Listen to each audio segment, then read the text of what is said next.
ギリス国教会の派閥とその影響。イントロダクション。宗教は人々の生活に大きな影響を及ぼし、文化や社会に深く根ざしています。特に、イギリス国教会はその長い歴史と多様な派閥により、イギリス社会に大きな影響を与えてきました。この動画では、ズンダモンと四国メタンの対話を通じて、イギリス国教会の主要な派閥とその影響について探ります。公教会派。公教会派って何なのだ？公教会派は伝統的な礼拝形式や教会の権威を大切にする派閥よ。彼らはカトリック教会の一部とみなされることもあって、その影響はイギリスの宗教芸術や音楽に見ることができるわよ。教会の権威を尊重してリチュアルと伝統に重きを置く彼らの影響はイギリスの建築や芸術にも顕著に見ることができるわよ。それは面白いのだ。どんな影響があるのだ？例えばイギリスの教会建築には公教会派の影響が強くて、大聖堂の設計や内装には彼らの信仰と儀式を反映した要素が見られるわよ。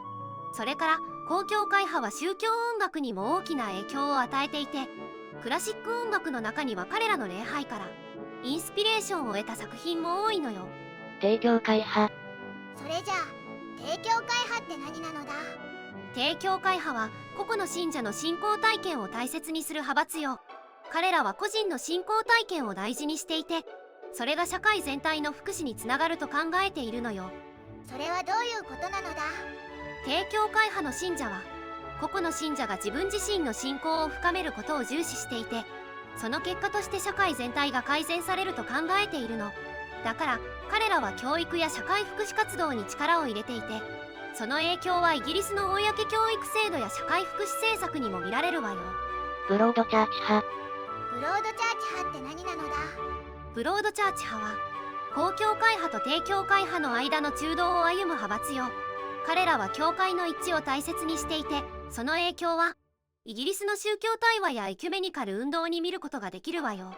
ブロードチャーチ派の立場が他の2つの派閥とどう違うのだ？ブロードチャーチ派は公教会派の伝統尊重と帝教会派の個人信仰の重視といった両極端な立場を取るのではなく、中庸の立場を取るの。彼らは教会内の違う派閥が互いに理解と尊重を持って共存することを大切にしていて、その立場は教会内外の対話と協力を促進するところに大きな影響を与えているのよ。まとめ。これらの派閥は、イギリス国教会の多様性を示しています。それぞれの派閥が持つ特性や価値観は、イギリス社会の多くの側面に影響を与えています。